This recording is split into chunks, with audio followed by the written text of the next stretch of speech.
Welcome to our next module, Write a Proposal and Get Results. I'm Leah Truria, and I'll be your instructor for this module. To begin, I'd like to tell you a quick story. One day, around lunchtime, I was at my desk wondering about what to eat when I heard a knock on the door. When I opened it, a smiling person handed me a box of sandwiches and said, "I hope you and your coworkers enjoy these," and handed me his card. As we chatted, I learned that he had opened his own sandwich shop just down the street and that he was looking forward to having us as customers. His visit with his complimentary sandwiches was just like a proposal. And that's what a proposal does, but in writing. It gets you results, or in the sandwich guy's case, it got him new customers. Like this, a proposal may be your first introduction to a new client, or it can be a response to a request by a customer, or someone in your company where you work. In this module, we'll look at how to organize a proposal and how to write it clearly and actively so that the reader knows that you, your service, or your ideas are the best choice. What we'll focus on this lesson are the three essential parts of every proposal. Number 1, state the problem. Number 2, provide the solution. And number 3, highlight your qualifications. Let's look at each of those parts to see how you can develop proposals and get positive results.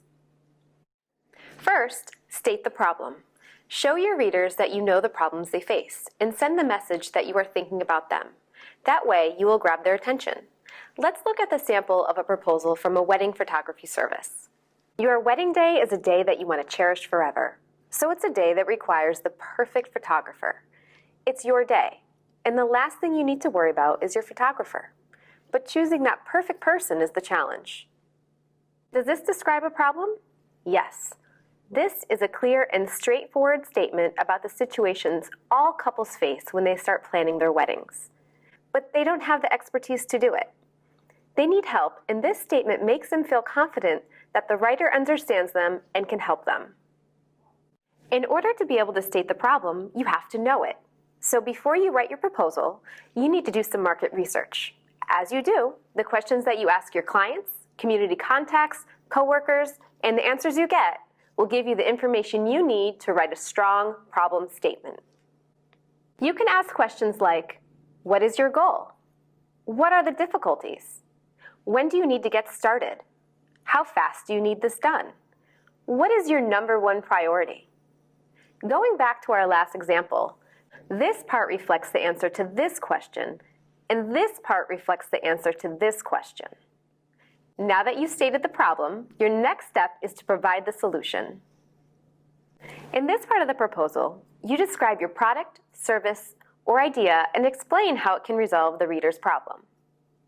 For example, it can save them money. It can help them attract new customers.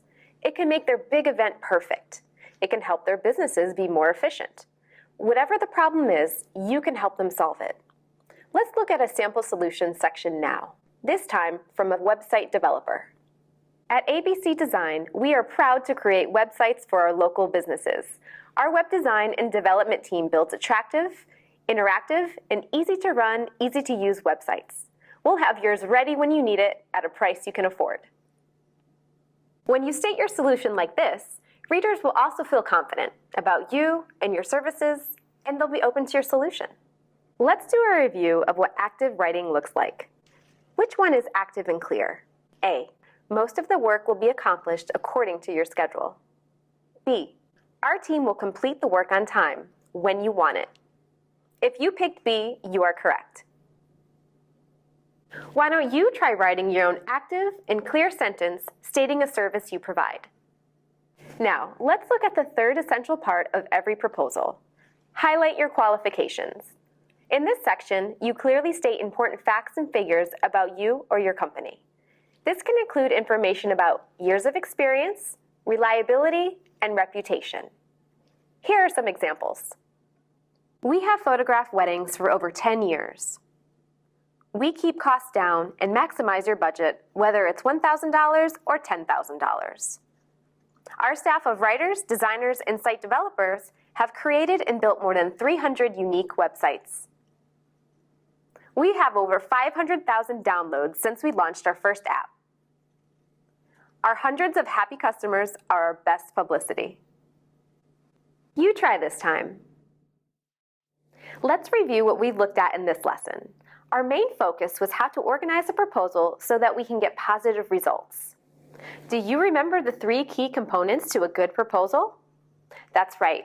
Number 1, state the problem. Number 2, provide the solution. And number 3, highlight your qualifications.